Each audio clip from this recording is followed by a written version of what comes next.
Bismillah. Assalamualaikum warahmatullahi wabarakatuh. Kaifa halukum? Semoga semuanya hari ini dalam keadaan sehat ya. Amin. Nah, sudah siap untuk mengikuti PJJ hari ini? Hari ini kita akan belajar matematika. Pada subtema 3 kali ini, materi yang akan kita pelajari yaitu yang pertama tentang pengumpulan data, yang kedua tentang diagram garis, dan yang ketiga tentang diagram lingkaran. Nah, hari ini kita akan mempelajari materi yang pertama yaitu tentang matematika KD 3.13 tentang pengumpulan data. Nah, sebelum mengumpulkan data, pastinya kita harus tahu dulu apa yang dimaksud dengan data. Data adalah informasi yang diperoleh dari suatu pengamatan, wawancara, penelitian yang dikumpulkan dalam bentuk angka atau lambang. Contoh, data tinggi badan santri kelas 3 SD Islam Saribumi sebagai berikut: 110, 130, 119, 134, 126, 140, 147, 128. Nah, kumpulan angka-angka tersebut adalah data. Ya. Jadi angka-angka tersebut adalah data. Itu adalah contoh data. Nah, pengumpulan data. Kira-kira bagaimana sih caranya untuk mengumpulkan data? Nah, misalnya kalian ingin mengetahui data tinggi badan seluruh anggota keluarga kalian. Bagaimana caranya mengumpulkan data tersebut? Nah, langkah yang pertama kalian bisa mendatanya. Pengumpulan data bisa dilakukan dengan mendata atau mengukur satu persatu tinggi badan anggota keluarga. Karena yang ingin kalian ketahui adalah data tinggi badan, maka kalian bisa memperoleh data tersebut dengan cara mengukur satu persatu tinggi badan anggota keluarga kalian. Nah, setelah itu, apa yang harus dilakukan? Nah, langkah berikutnya adalah mencatat. Hasil pengukuran tinggi badan yang sudah kita peroleh bisa langsung kita catat. Ya. Untuk memudahkan kita bisa mencatatnya dalam bentuk tabel. Data dalam jumlah banyak lebih mudah dicatat dalam bentuk tabel. Kalau datanya sedikit, memang lebih mudah mencatatnya meskipun tanpa tabel. Tapi jika datanya terlalu banyak, kita akan kesusahan bila tidak menggunakan tabel.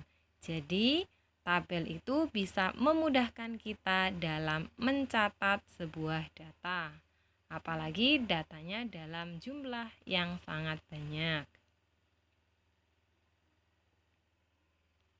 Nah, contoh dalam pengumpulan data ya. Nah, ketika mengukur tinggi badan anggota keluarga, diperoleh data tinggi badan ayah 170 cm, ibu 160 cm, kakak 152 cm, aku 132 cm, dan adik 105 cm. Nah, di situ sudah ada datanya. Bagaimana cara kita mencatatnya? Nah, langkah-langkahnya.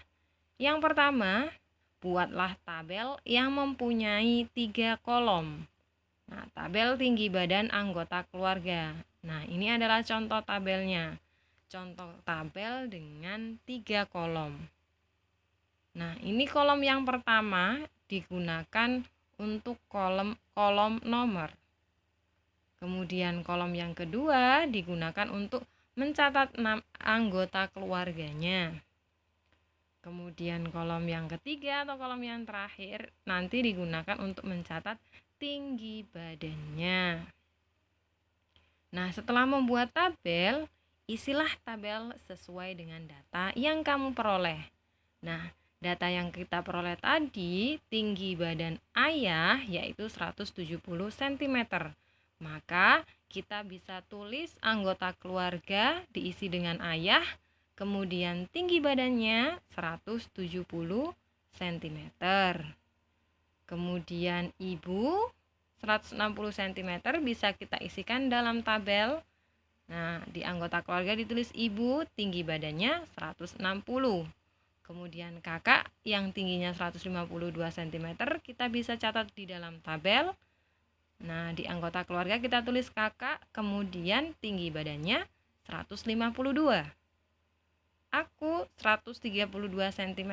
Nah, di sini ditulis aku, kemudian tinggi badannya 132. Kemudian adik diisi di anggota keluarga, kemudian tinggi badannya 105.